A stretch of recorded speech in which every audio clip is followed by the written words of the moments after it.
Hi everyone. Thank you for joining me for this solar lunch and learn today. My name is Marina Minnick. Also, should I close the door? No. Okay.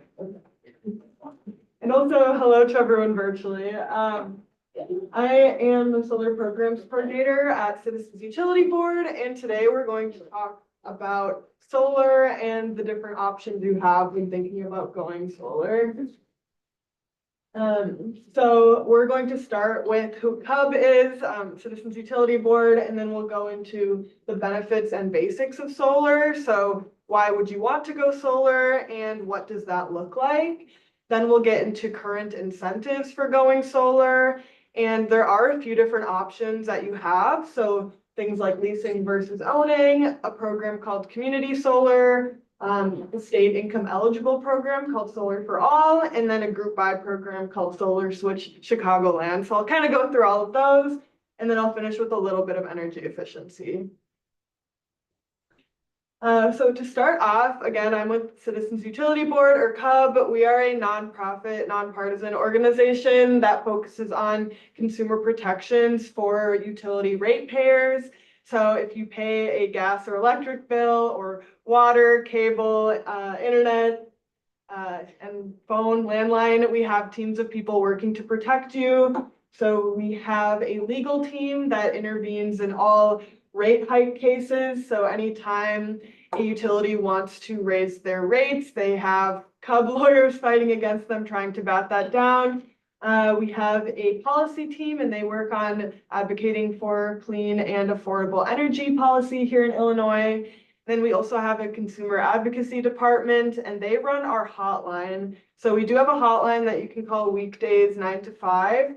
If you have any, general questions about your utility or energy related topics, if you're having any issues or have any complaints, you can call CUB and they will also point you in the right direction. So it's a really great resource. We also have a website that has dozens of guides and fact sheets on all of these energy related topics. Basically everything I say today, you can find somewhere on CUB's website as well. And then finally, we have an outreach team. That is the team that I am part of. So we travel all over the state telling people about topics like solar and, energy efficiency, how to reduce your bill. And another event that we offer is called a utility bill clinic. So these are events where people actually come in with their physical utility bills at hand and sit down with the CUB staff member, and we'll go through those bills with you and give a personalized recommendation on how we think you could save some money or on different utility programs that we think would be good for you. That's also another chance to ask more one-on-one questions about things like solar or energy efficiency or electrification. So those are really great events. We have a calendar tab on our website, so you can see if we're hosting one near you in the near future, or you can always request a virtual appointment if you call CUB and ask for a utility bill clinic, or if you email ubc@citizensutilityboard.org. So that's a bit about CUB. I'd just like to introduce us. And the one last thing I'll say is, again, we're a consumer protections group, right? We're not necessarily an environmental organization, but we see the best path forward for all consumers is one that has clean and renewable energy in it.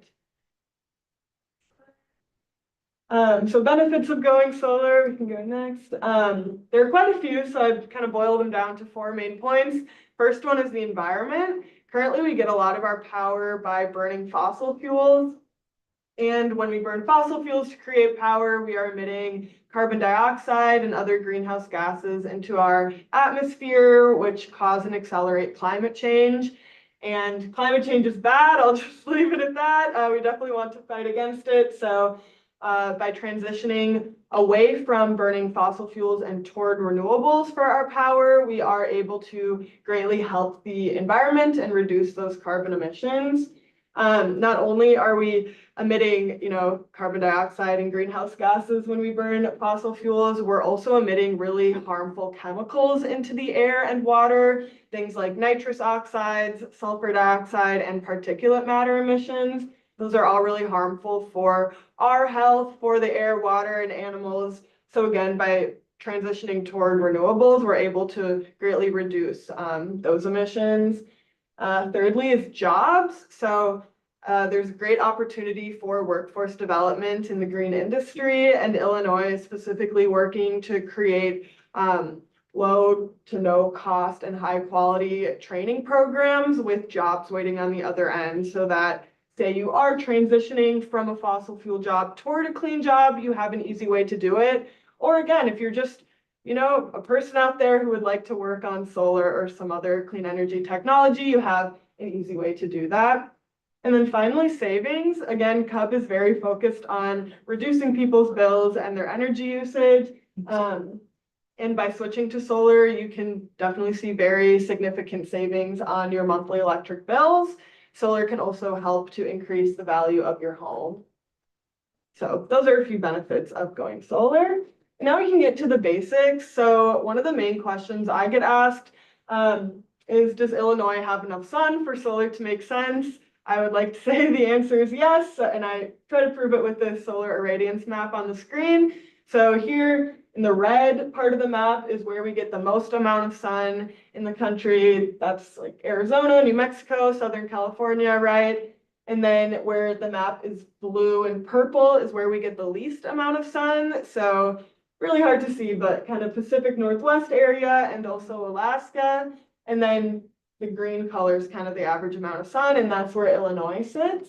And then Germany is also on the screen, and Germany has the highest solar capacity per capita in the entire world, with very ambitious climate goals to go along with that. And they have about as much sun as Seattle. So I like to say, if Germany can do it, Illinois can definitely do it. We get way more sun than they do. And then how does solar actually work, going from the sun all the way to the electric grid? This diagram on the screen kind of helps to portray the flow. So number one, we need the sun, right? Solar panels essentially absorb energy from the sun and convert that energy into electricity. So those are steps number 1 and 2. When solar panels, create electricity, they are generating DC power or direct current power, which is what solar panels create. It's what is in batteries. It is not what we use in our homes or on the grid. So in order for that electricity to be usable by the home, we need an inverter, which is step number 3. And an inverter is what converts the DC power into AC power or alternating current. And once it goes through the inverter, that electricity is now usable by our home and the grid. Inverters are pretty cool. They're actually kind of referred to as the brain of the system, because they're also the thing that tracks the amount of electricity your panels are producing and the efficiency of those panels. So say a panel were to go out, or if something was wrong with it, the inverter would be the first thing to catch that issue. But yeah, so now we have our AC power, and that power can go to run the refrigerator and the AC and anything else in your home that needs electricity. And if you produce more electricity than you need in that moment, it will be sent back to the utility grid, and you'll be credited for that electricity later through a process called net metering, which we'll get to in a couple of slides. One other thing, your electric meter will continue to track how much electricity you use from ComEd. It will also track the amount of electricity that you send back to the grid, but it will not track the total amount of electricity that your panels produce. That is the inverter's job. So that's another thing to note. You can go next slide. So typically when we see solar systems for residential uses, we're seeing a grid-tied system. What that means is, although you have solar panels on your home, you will remain connected to the utility grid. The reason for that is the sun does not shine 24/7, right? It goes down at night, and sometimes it's very cloudy, and your panels also cannot produce electricity. So with panels, you can use that electricity when the sun is shining, and at night or during cloudy times, you are still connected to the utility grid and can use power from the grid. So that being said, if the power goes out, your power will also go out. Your panels will shut down. That is due to code. We don't want to be sending live power back to the grid when people are repairing it, right? So everything would shut down. A way to avoid that would be by getting a battery and a transfer switch. So say the power went out, you'd have your backup battery and you could switch to powering a few loads with that battery. Batteries are still pretty expensive, so it doesn't always make sense to add one to your system. If you are really interested but want to wait, you could always talk to your installer and let them know, hey, I'll probably want a battery in 5 years or so, and then they can configure your system to easily fit a battery in later on. Next slide. So instead of getting a battery, luckily we have something called net metering in the state of Illinois. So again, anytime you send excess electricity to the grid, you will be credited for that amount of electricity on your bill through net metering. Investor-owned utilities like ComEd are required by the state to offer one-to-one net metering, which means you're being credited at the same rate you are being charged for electricity. And these credits roll over month to month. So in the summertime, our systems will typically overproduce by quite a bit each month. So those excess credits will roll over month to month. And then when we get to winter time and our panels aren't producing as much, we have this big bank of credits that can be used to continue to reduce our bill. And those excess credits do expire annually at the end of April every year. So the idea is you build them up throughout the summer, use them up in the winter, and by the end of April, hopefully you don't have too many credits, if any, expiring. And that is the utility's way of really incentivizing you or kind of pushing you to only have a system that matches your needs, right? You're never going to get a check from ComEd. That's a common misconception. Solar panels cannot really be a way to make extra profits or anything like that to make money, but what they can do is significantly reduce how much you owe on your bills. So we can go to the next slide, and that will show an example of a ComEd bill. So I know ComEd updated their billing system in February, so this might look a little old, but all of the numbers look the same, or the line items. So at the top of the bill, we would have meter information. You already have that on your bill, and that's where ComEd tells you how much electricity you used from them that month. And when you go solar, they would just add an extra line item there that tells you how much electricity you sent back to the grid. So this person this month, they used 420 kilowatt hours from ComEd, but they sent back 600. So they sent back 180 kilowatt hours more than they used. So what that does, I think we can go next slide. So the first 420 kilowatt hours will be netted out on the bill, and then that extra 180 kilowatt hours worth of credits will roll over to the next month. So say next month, somehow there's a big dark cloud over your home the entire month, your panels don't produce anything, you still have that 180 kilowatt hours of credits that can go toward reducing your bill. But for this month, as you can see, maybe this is pretty small, but net metering credits show up under the supply, delivery, and taxes and fees portion of the bill. And they're able to net everything out except for the first two charges under the delivery section. So if you can see, these are fixed fees. It's the customer charge and the standard metering charge. Those are fixed fees on the bill, and they are not netted out with net metering credits. And they're usually worth around $10 to $15 each month. So if you have a system sized to fit your needs, your bill should pretty much be netted out each month, which leaves you to pay around $15 in the end. It might be a little higher in the winter time, but definitely very significant savings on the bill if you're able to get a system large enough to fit your needs. Two kind of caveats to hourly pricing. One is Cub has a blog about this on our website, but net metering will be changing in 2025 for new customers. So If you do not start the process of going solar by that point, you will get the new version of net metering. But if you already have solar, or if you get your panels installed by the end of the year, you will have this version of net metering that I've just described.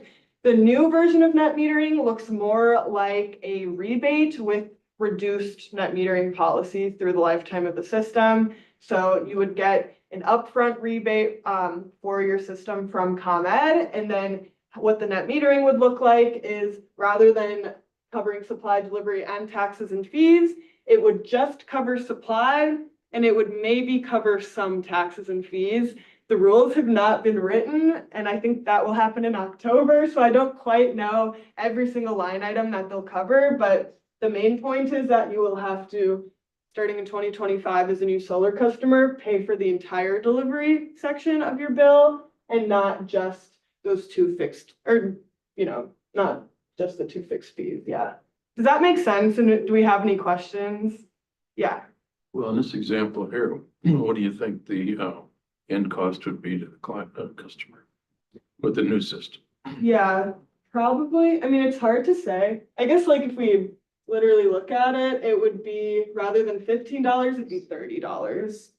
And then, yeah, taxes and fees were about $1 or $2 total. So maybe $32 rather than paying 15. And then the rebate, I believe, again, the rules aren't set in stone, but I believe it will be $300 per kilowatt for the size of the inverter. So I would say, and that's like all kind of in the weeds, but usually a normal inverter I think would be around 7 to 10 kW. So that times 300 is what your rebate would look like up front. So it's definitely a lesser value to the customer, but not that much worse, I would say. Like, it's definitely still a great deal and you're still saving money on your bills and it's still worth it to go solar. But if you've been seriously considering solar for a while, I would try to get it in before the end of the year. Yeah. Does the solar panels have to be installed or in the process of being installed to get the one-to-one credit? Yep. So it's this weird rule. They have to have permission to operate by December 13th is the technical rule, which means they have to be installed and the utilities have to have approved them. Again, I would definitely encourage you all, and maybe I can send a link to Joy and we can include it in a follow-up email, but Cub has written a blog about it that goes into a lot more detail, and we're planning on updating it as these rules come out. Yep. The inverters, going back, is there one per panel or one per cell? So it depends what kind you get. There's a string inverter, which is kind of the original inverter, which would just be one that's strung up to all of the panels. There are also micro inverters, which do go underneath each one. Yeah. So a lot of residential systems will usually opt for micro inverters because we experience more shading. Okay. So, sorry, that's a little complicated and I'm sad I have to talk about the lesser net metering policy for 2025, but hopefully that makes sense. I think we can go next slide, and if people think of more questions, we can address them at the end as well.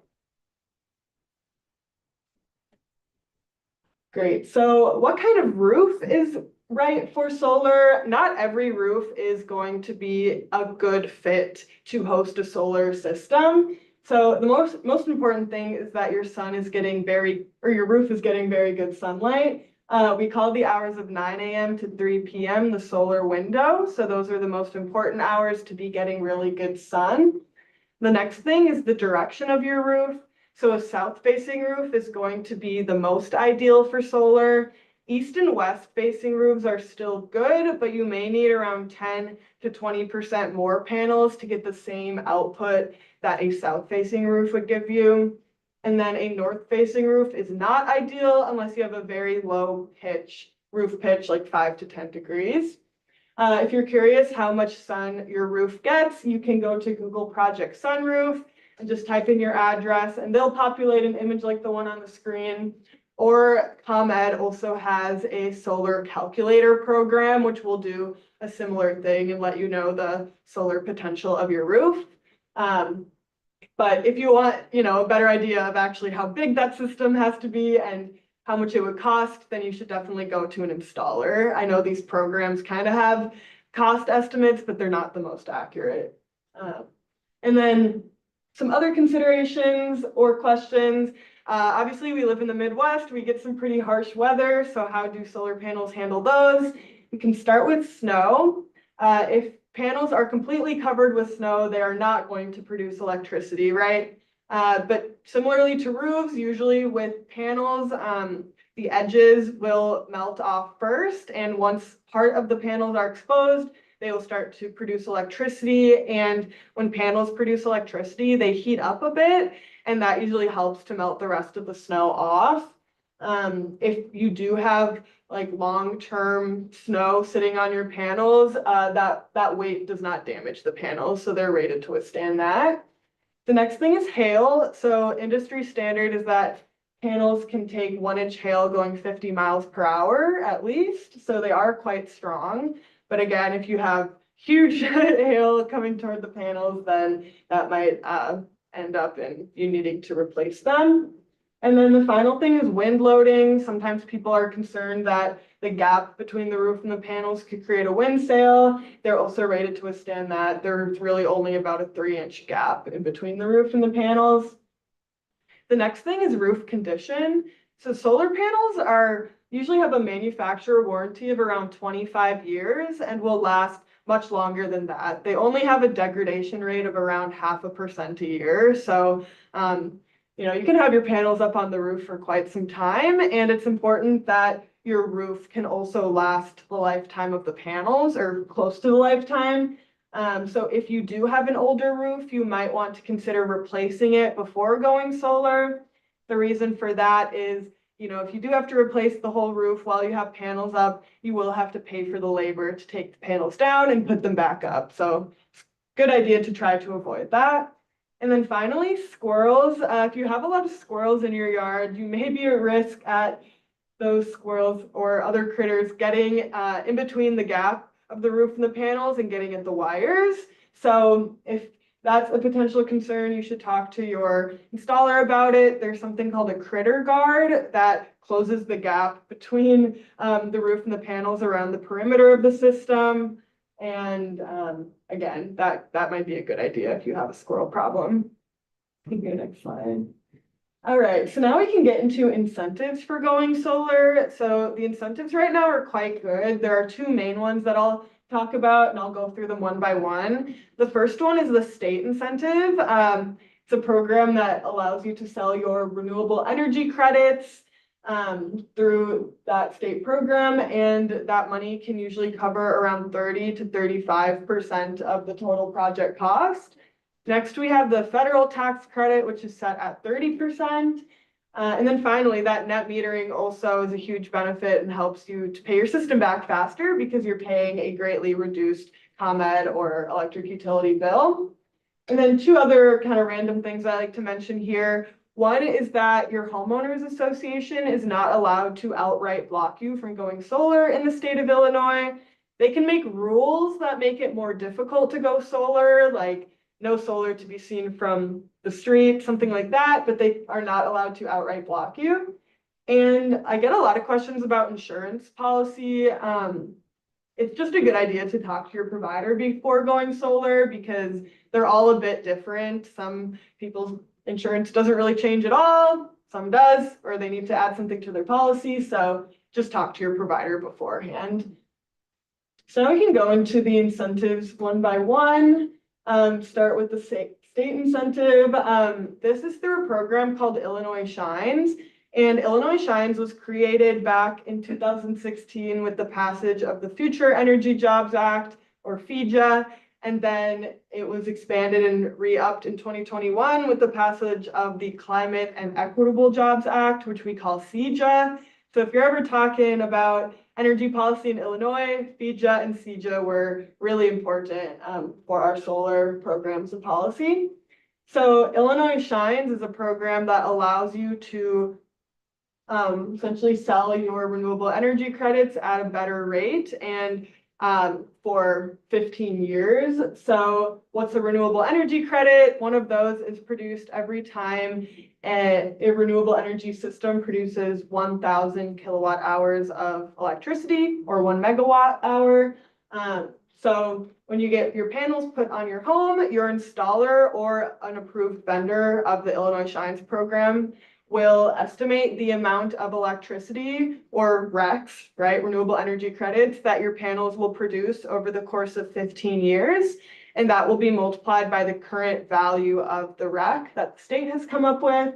And you will get that money back around 6 to 12 months after your system is installed. So again, you're basically allowed to sell upfront 15 years worth of RECs and get it back. Couple things to note is SRECs are considered taxable income and typically have a processing fee for the agency or entity that is applying for the credit on your behalf. So that is something that we do typically see in like an SREC contract that is normal. But if you're still concerned or want to know more about that, you can always call CUB and we can explain it to you. And we also have some educational resources about this incentive on our website.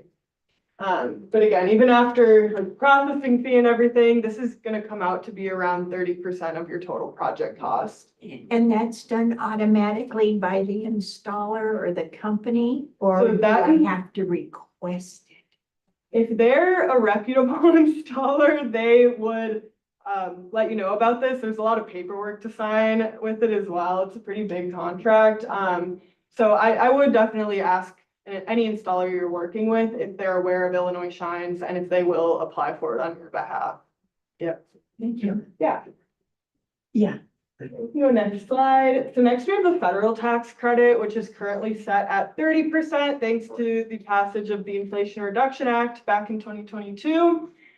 This tax credit covers labor costs, system installation, interconnection wiring, and batteries. So if you did want to get a battery, you could get 30% of that cost back with the federal tax credit.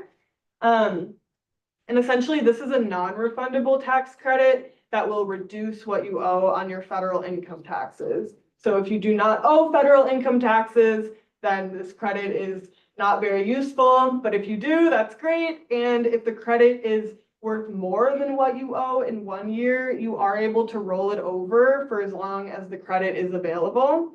So currently, this credit will be set at 30% until 2032. So you would have until 2032 to kind of use up your credit.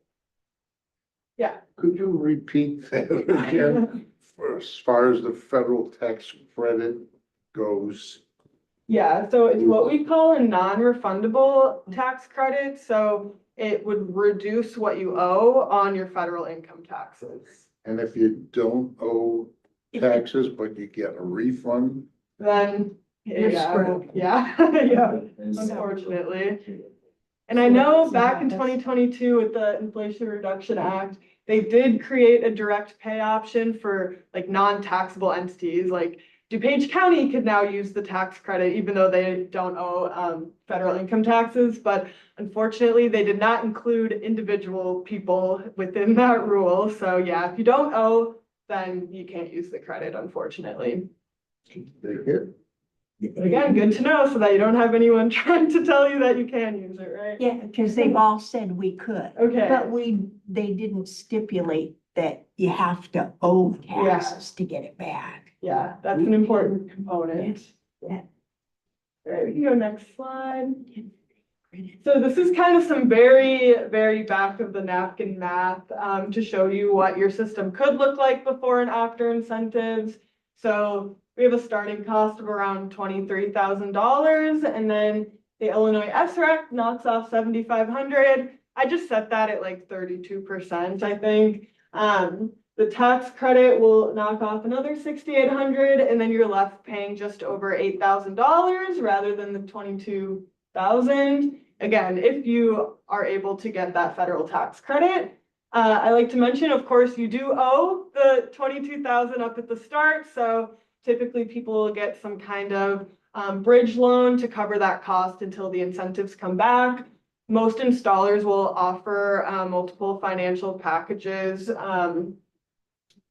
for you to choose between, and a lot of them do work with different clean energy credit unions as well, which oftentimes can offer a slightly better interest rate on those loans. We can go next slide. So now we can get into different options for going solar. So I want to start by talking about leasing versus owning. So this whole presentation, I've kind of been assuming that we're talking about owning panels. So that means that you owe all of those upfront costs and have to pay for the system. You get the state and potentially federal tax credit and electricity in your home, net metering, all of that with the purchase of panels.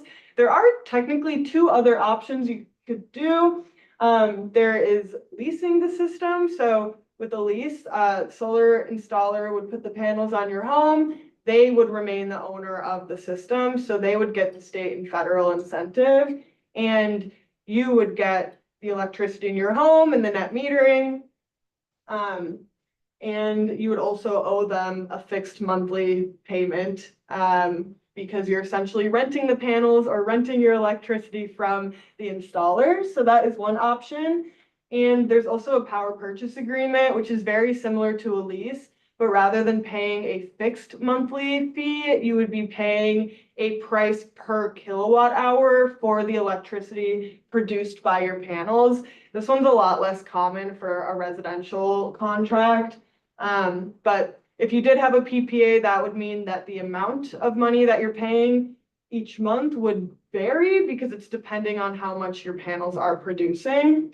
So leases and PPAs can be useful, again, especially if you can't take advantage of the federal tax credit. Maybe, that company can take it and pass savings on to you. But there are a couple of things I would like to say about them. So leases and PPAs, these companies are allowed to include up to a 2.9% cost escalator.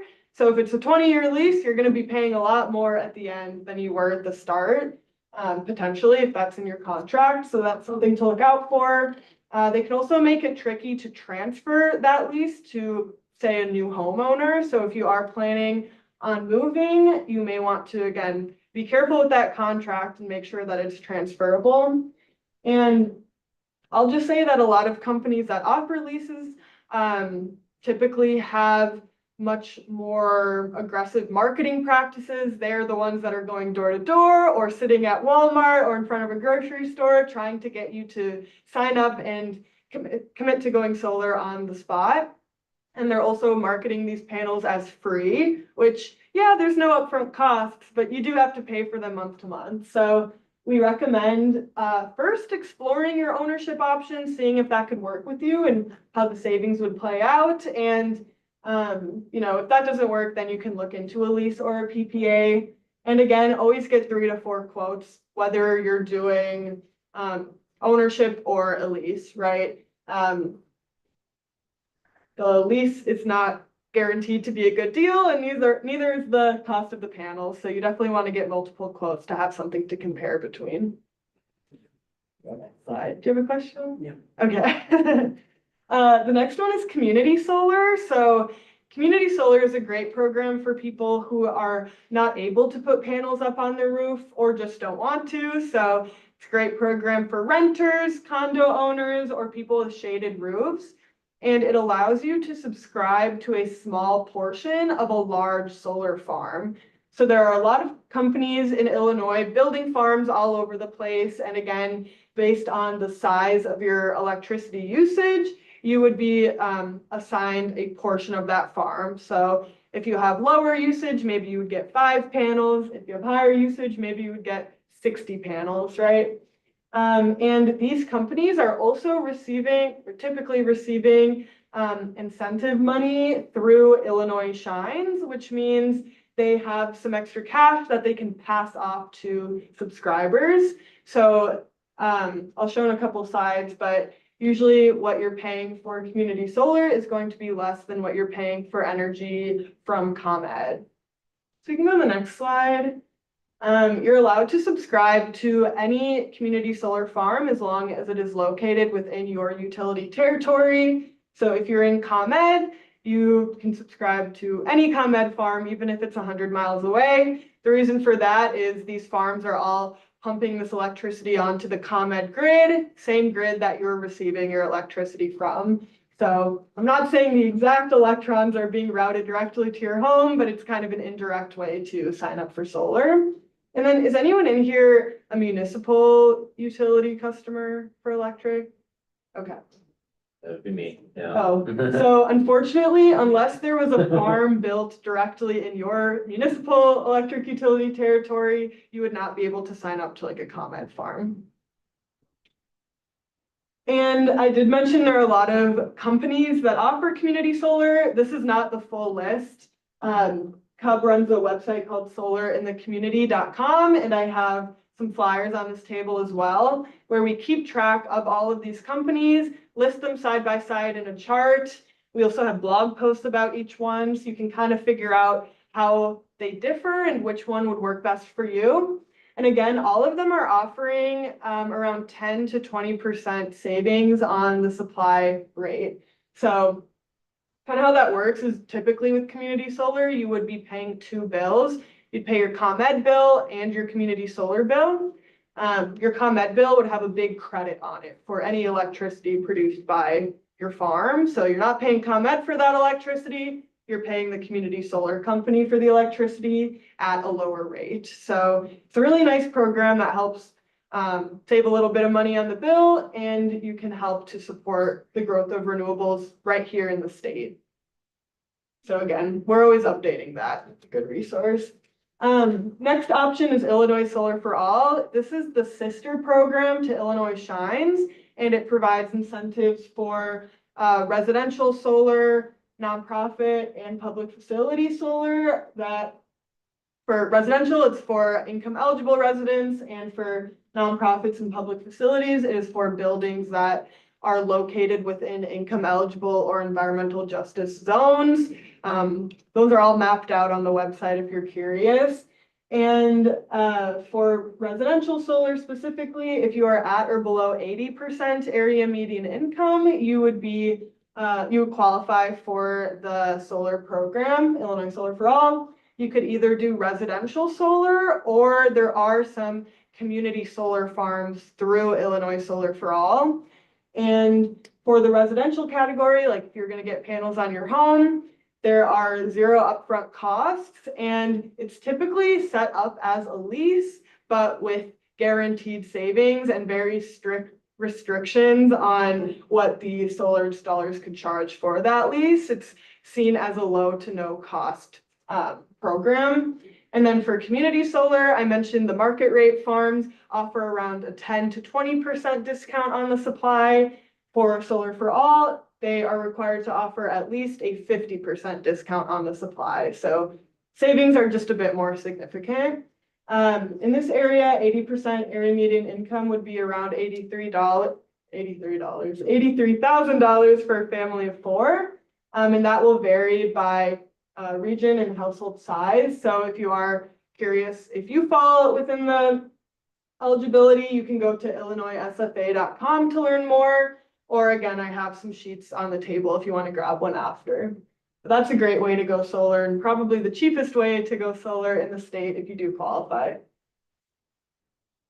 And then the final program I want to talk about is Solar Switch Chicagoland. This is a solar group buy program that Cub helps to administer each year. Essentially, we use bulk purchasing power to secure a lower price on the cost of solar. So what we will do is vet and qualify some local installers and let them know, hey, we're pretty sure we can get you 100 or 200 customers within this period of time. Can you give us a break on the price? So if you are interested in going solar and want a bit of an easier way to do it with the already vetted installer and a group buy discount, then this is a really great program. It's called Solar Switch Chicagoland. So again, I have some sheets on the table and the website's on the screen. I always encourage people, still get 3 to 4 quotes. So if you are thinking about going to the group buy program, still get a couple more quotes. So again, you have something to compare between. That's very important. We can go next slide for some final resources on how to find an installer. So the first, again, I say 3 to 4 solar quotes, really important. I think that really protects you from signing a contract that is coupled with a really expensive system, right? So that's the first thing. And then the first website I would recommend looking into is the Illinois Solar Education Association. Their website's not up there, but it's illinoissolar.org. And they're a really great organization that focuses on education for people looking to go solar. So they have a residential installers directory. And if you put in your address, it'll populate a list of installers nearby. They also do a solar tour every October all over Illinois, or within various communities. And I'm pretty sure they probably have one going on in DuPage County, where they actually have people called solar ambassadors. These are people who already have solar and sign up and allow people to come to their home and actually look at the system, talk to them about who they used for the installation, how they're liking them, how much they're saving, all of that. So again, I see it as a really great organization. The next one is NABCEP. You can read it out, but that is the industry standard for certification in the solar industry, and they also maintain a installer directory.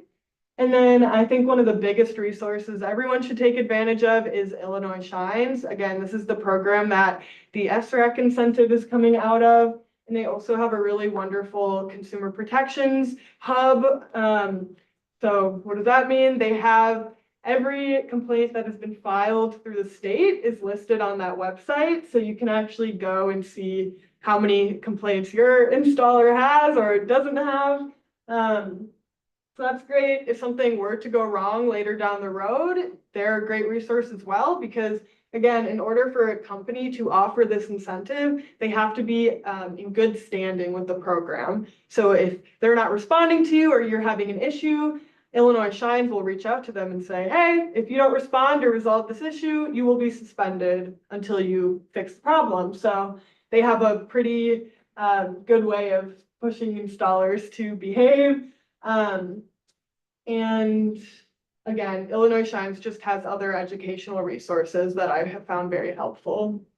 And then we can go next slide, and that will be my last slide, and then we can get into some Q&A. But before going solar, it is also very important to think about energy efficiency, right? If you have a really inefficient home and use a lot of electricity, you're going to spend a lot more money on getting a bigger system, right?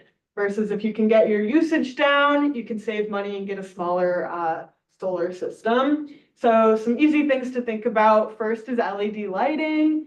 Also, your electricity usage habits are an easy thing to change. So making sure that you're turning lights off when you're leaving the room and unplugging small electric appliances when you're not using them can make a big difference.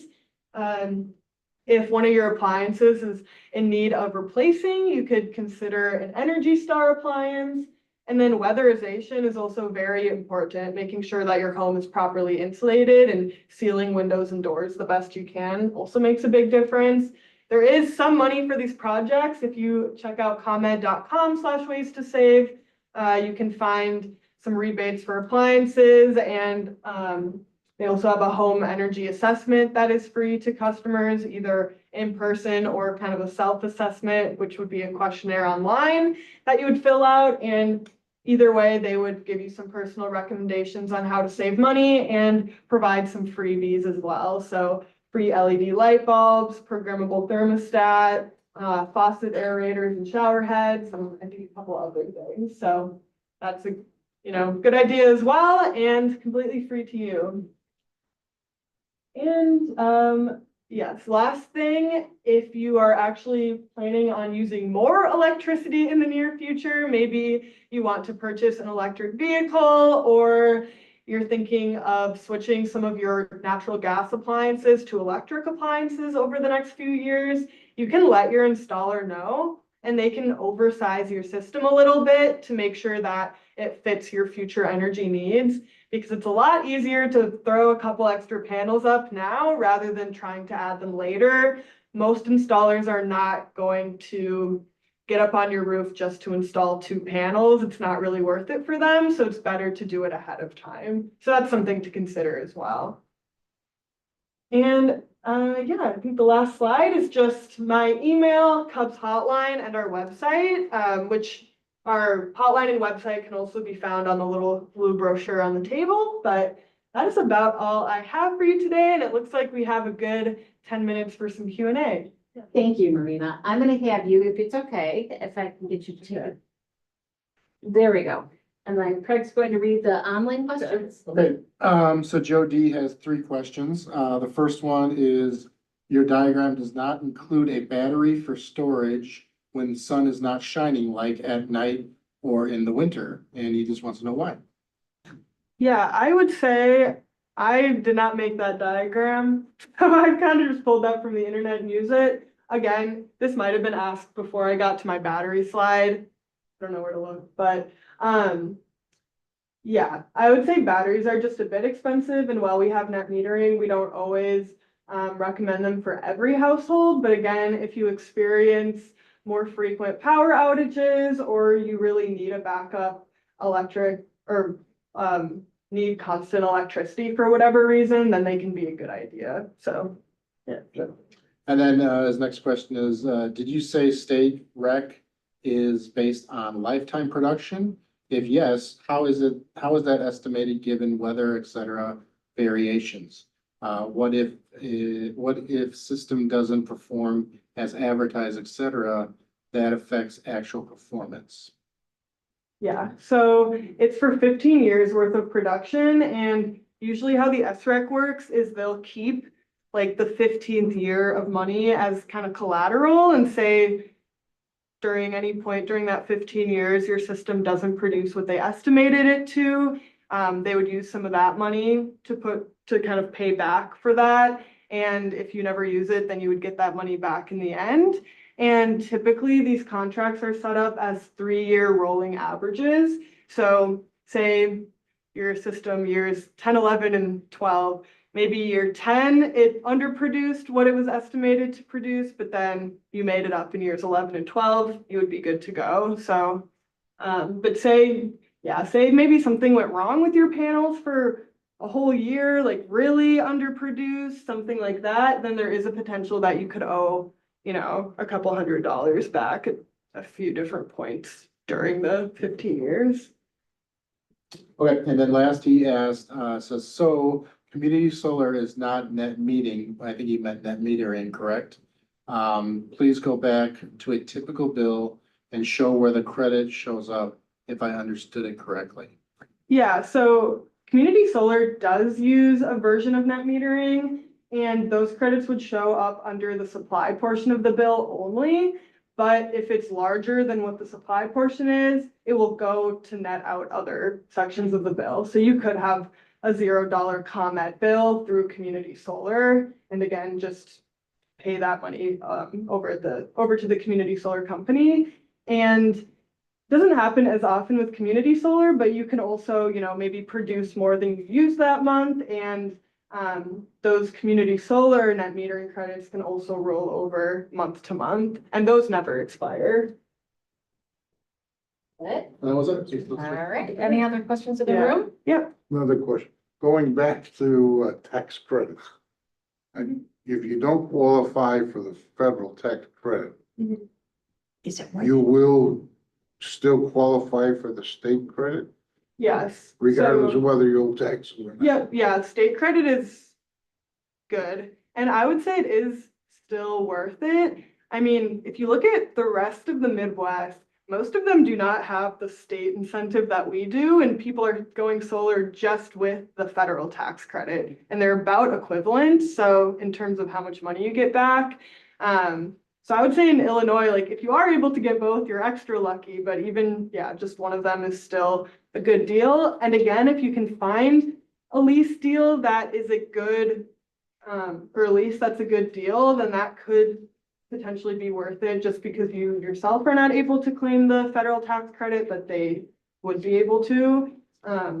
Again, that's something like you could always call Cub about and ask for Marina, and we could talk through it just to make sure that it's gonna actually result in saving. Thank you. Yeah. Any other questions? Any online? Nothing online. Any other questions here? I'll stick around. All right, perfect. Well, thank you to everyone who hopped online and everyone in the room. We are so grateful that you took the time to learn about solar today. So thank you so much, Marina. Thank you. Thank you so much.